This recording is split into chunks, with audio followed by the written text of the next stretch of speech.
If you've ever typed DIY, penis traction, or are penis weights safe, into a search engine, you need to hear this before you try anything at home. Because the same biology that makes medical penile traction therapy effective is exactly the same biology that makes homemade rigs and hanging weights dangerous. Let's talk about what actually happens inside your body when you apply tension to penile tissue. And why precision matters more than you might think. Here's the thing that most men don't realize. There's a very specific therapeutic window where penile tissue can safely remodel and grow. Clinical research shows that window sits between about 900 and 1500 grams of force. That's roughly 2 to 3 pounds. Stay inside that range with a calibrated device, and you're triggering something called mechanotransduction, a cellular process where your tissue responds to controlled tension by laying down new collagen and actually expanding. Fall below that window and nothing happens.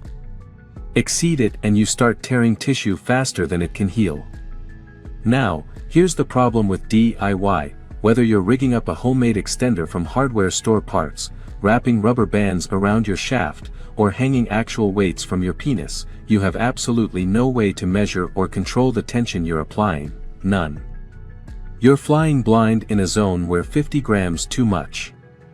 Force applied for too long can cause permanent damage. And we know this isn't theoretical. The medical literature documents real injuries from DIY traction methods. Dorsal nerve damage causing permanent numbness. Tunica albuginea microtears that heal into scar tissue and create acquired curvature, basically a DIY version of Peyronie's disease. Vascular compromise severe enough to cause ischemic events. Shaft edema requiring medical drainage. Even cases of erectile dysfunction that persisted long after guys stopped using their homemade rigs. Let me be crystal clear about something important. Not a single peer-reviewed clinical trial has ever studied hanging weights or DIY it's a traction balance as and a health safe force or respect. We can effective ensure a protocol. stable and predictable outcome. 0.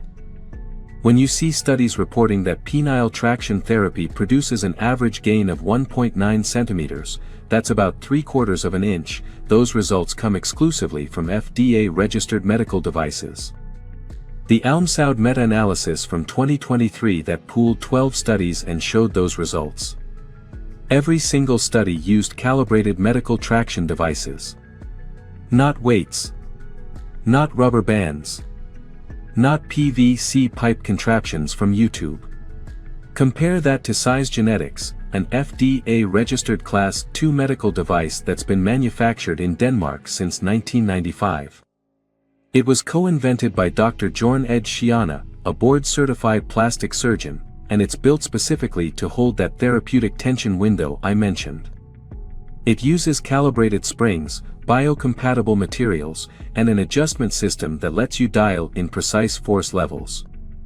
So, when you're weighing whether to save a couple $100s by cobbling something together at home, you're not just risking wasted time. You're risking your sexual function, your sensation, your ability to maintain an erection. The very things you're trying to improve. Penile traction therapy is real medicine when it's done right. It's backed by 2 decades of peer-reviewed research and thousands of men who've used calibrated medical devices safely and effectively. But the biology doesn't care about your intentions, it only responds to the physics of the force you apply. If you're serious about penile traction, use a device that's actually designed for the job. Your body deserves better than guesswork.